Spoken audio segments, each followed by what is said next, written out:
Bismillahirrahmanirrahim.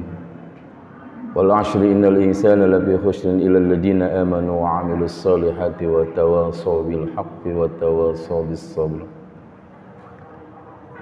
Shadaqallahul 'aliyyul 'azim.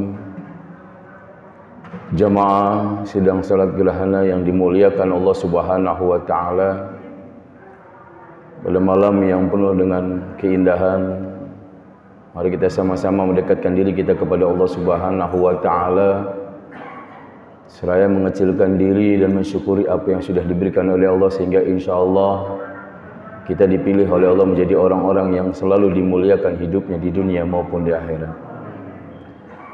Jamaah sidang salat gerhana yang dimuliakan Allah Subhanahu wa taala, Maha besar dan maha agung Allah yang menciptakan alam panah sebagai konsumsi pemandangan manusia yang nyata.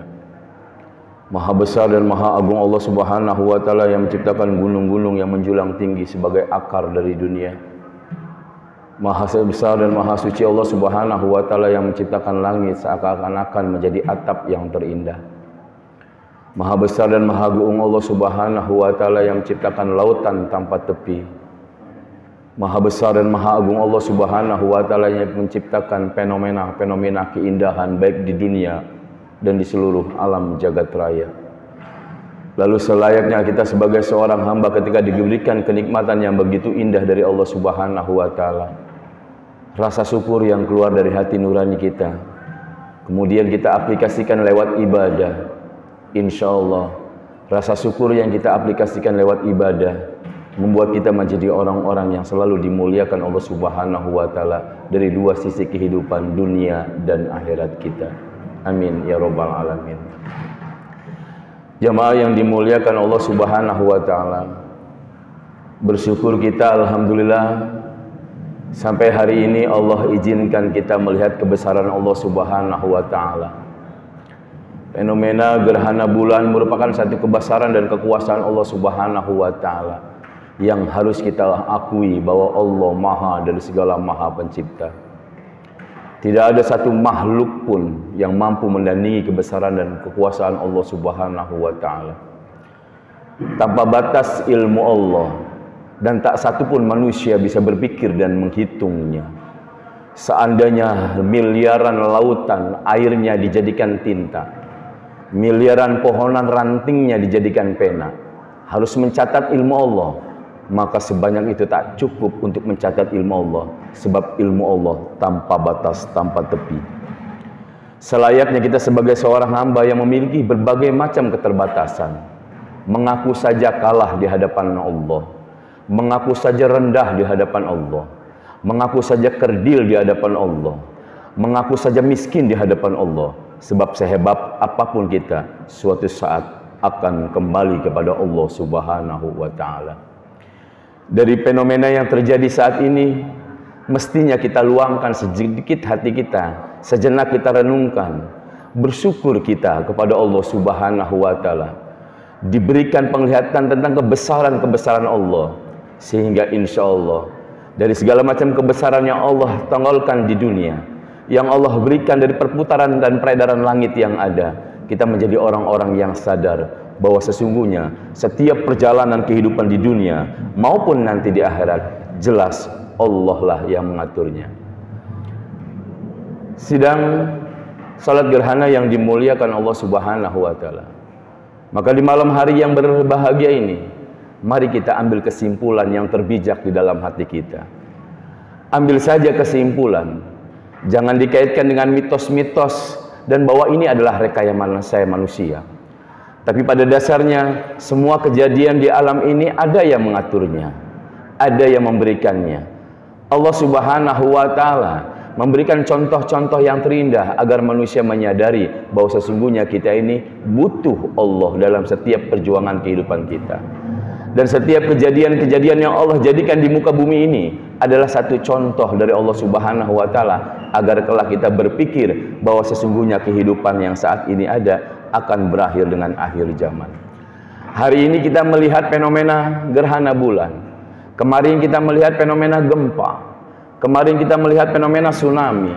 Kemarin lagi kita melihat fenomena segala macam keajaiban-keajaiban yang ada di dunia. Satu persatu mulai Allah perlihatkan, agar manusia sadar bahwa sesungguhnya kehidupan di dunia ini tidaklah abadi. Bahwa sesungguhnya apapun kita, siapapun kita, suatu saat akan kembali kepada Allah Subhanahu wa Ta'ala. Maka jangan pernah berpikir bahwa dunia adalah terminal yang abadi, tapi berpikirlah dunia ini hanya terminal pemberangkatan yang sementara, kemudian perumahan sementaranya adalah barzah dan perumahan abadinya adalah akhirat. Fenomena-fenomena kecil ini mewakili nanti suatu saat akan terjadi sebuah fenomena besar. Satu saat nanti gunung-gunung akan diletuskan, diterbangkan seperti anai-anai yang berterbangan.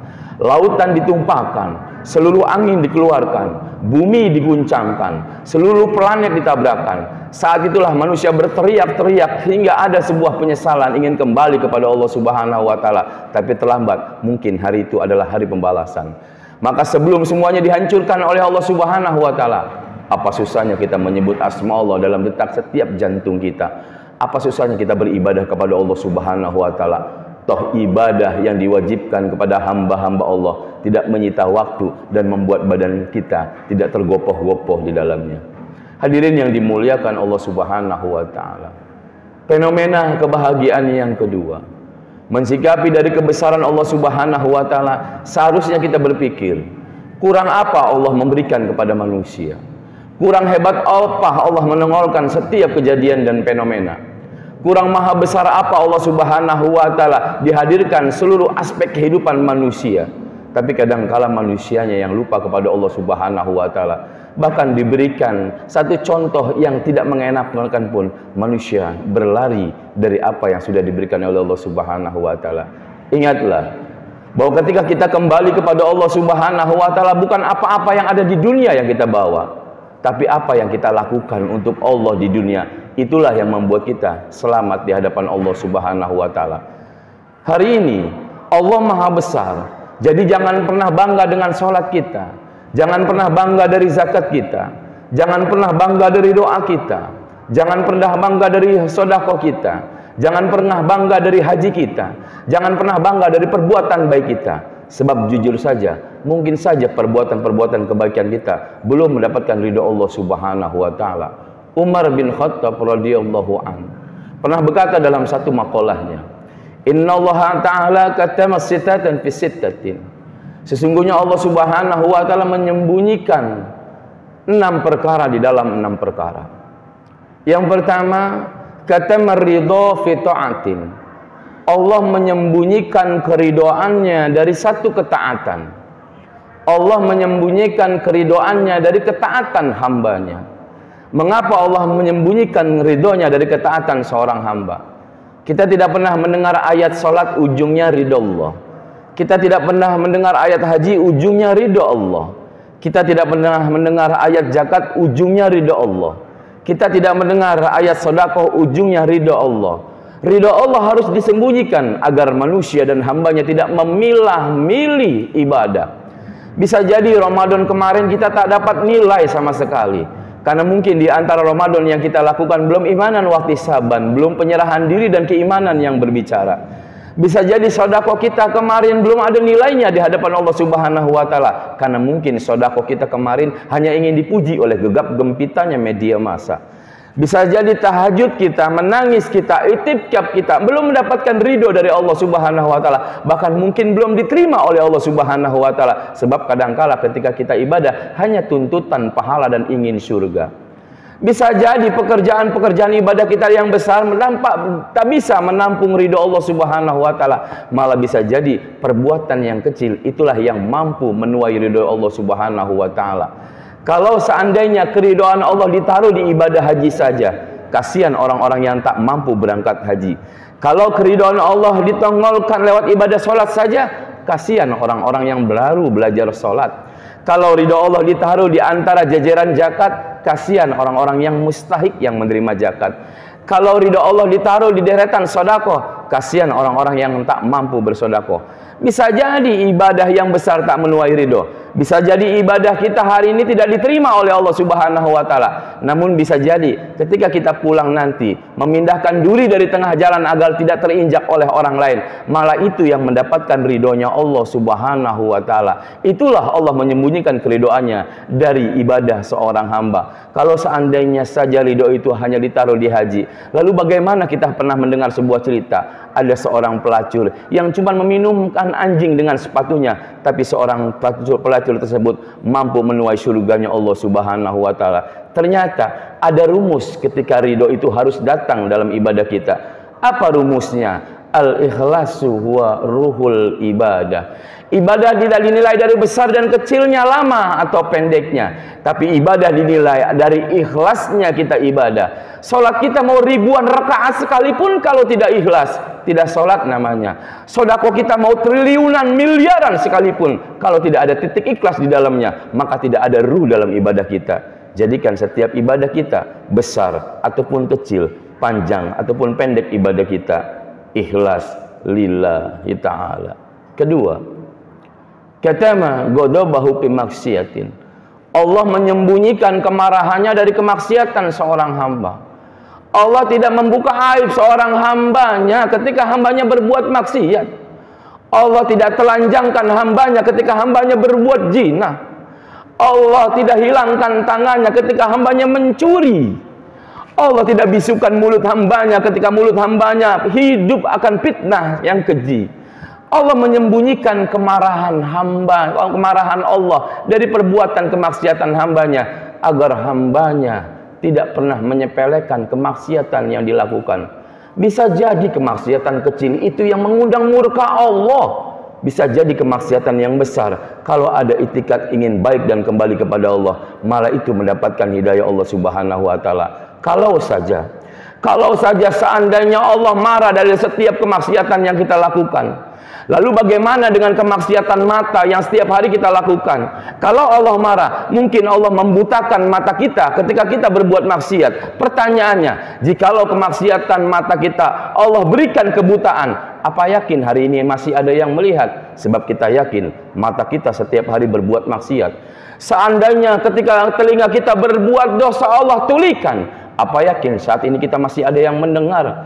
Seandainya kemaksiatan tangan kita Allah bikin lumpuh, apa yakin hari ini ada yang bisa tengadah kepada Allah? Kalau seandainya kemaksiatan kaki kita, langkah kita Allah bikin lumpuh, apa ada hari ini yang bisa datang ke rumah Allah? Kalau seluruh tubuh dan jiwa kita ketika berbuat dosa Allah murka, kemudian Allah jadikan seluruh tubuh kita tak mampu bergerak, apa yakin kita masih ada yang bisa berdiri, berjalan, duduk dan bercengkrama dalam ibadah? Allah tidak pernah marah dan tidak mengeluarkan kemarahannya dari kemaksiatan seorang hamba. Jadi dasar pada malam hari ini Rasulullah menyarankan ketika melihat sebuah gerhana ataupun fenomena, fad'u, berdoalah kepada Allah. Apa susahnya mengaku kecil di hadapan Allah Subhanahu wa taala? Kita minta kepada Allah agar mata yang berbuat dosa begitu banyak, setiap tetesnya adalah ampunan ketika nangis dalam keadaan tobat. Kita minta kepada Allah agar mata kita jangan dibutakan dan ditidurkan sepejam-pejamnya sebelum kita mampu melihat ayat-ayat Al-Quran dan mencernanya dalam pikiran. Kita minta kepada Allah agar telinga ini jangan ditulikan selama-lamanya sebelum telinga ini indah mendengarkan suara azan dan menggerakkan jiwa untuk kembali ke rumah Allah. Kita minta kepada Allah agar tangan dan kaki ini jangan dilumpuhkan dahulu ya Allah sebelum kami bisa tengadah dan kaki kami berdiri dengan ibadah yang begitu nikmat. Kita minta kepada Allah agar mulut ini tidak dibisukan oleh Allah dari kemaksiatan mulut ini, agar mulut ini mampu di akhir kalimat nanti ketika kita meninggalkan dunia mampu menyebut asma la ilaha illallah. Perjalanan manusia hanyalah sementara. Dunia ini adalah sebuah permainan. Jadilah pemain-pemain yang handal. Jadilah pemain-pemain yang ikut dengan pelatih-pelatihnya para ulama dan para anbiya, sehingga insya Allah kita mendapatkan piala yang paling terindah, mendapatkan gelar yang paling terbaik, surganya Allah Subhanahu wa taala. Jamaah yang dimuliakan Allah, hidup hanya sekali, maka ibadahlah berkali-kali. Suatu saat nanti semua dunia dihancurkan, tapi sebelum dunia dihancurkan ada kiamat kecil yang terjadi terhadap tubuh-tubuh manusia.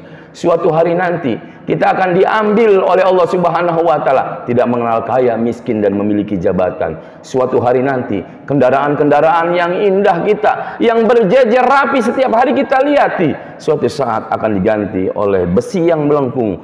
Rodanya adalah 4 manusia. Suatu hari nanti baju yang kita pakai yang mahal harganya dan bermerek akan diganti dengan 2 lembar kain kapan. Suatu hari nanti kamar-kamar yang indah yang dihiasi dengan ranjang-ranjang yang empuk akan diganti dengan padatnya tanah yang menghimpit. Hari itulah terjadi kekuatan kematian yang husnul khotimah dan su'ul khotimah. Tapi orang-orang yang mati dalam keadaan husnul khotimah, ketika digotong di dalam kurung batang, Allah memperlihatkan kuburan seperti surga. Maka orang-orang yang mati dalam menyebut asma Allah ingin segera dikuburkan dan tak ingin dikembalikan lagi di dunia, karena hadiah kuburan merupakan hadiah yang terindah sebelum nanti di akhiratnya Allah.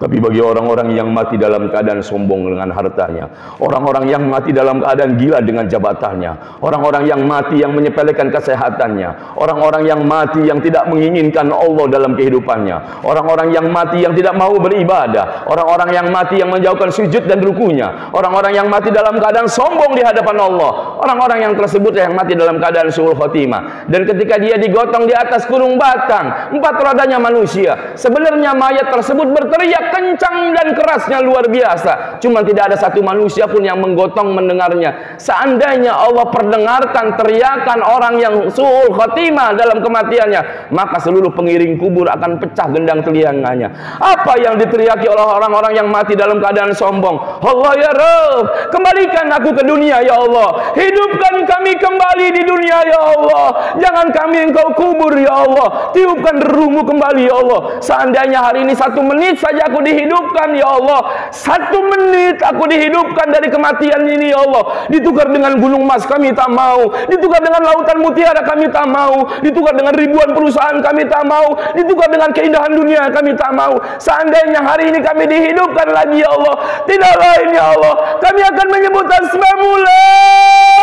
ilaha illallah. Sebelum mata ditulikan, sebelum mulut dibisukan, sebelum penglihatan dibutakan, sebelum kaki dibikin lumpuh, apa susahnya menyebut asma Allah dan memuji kebesarannya.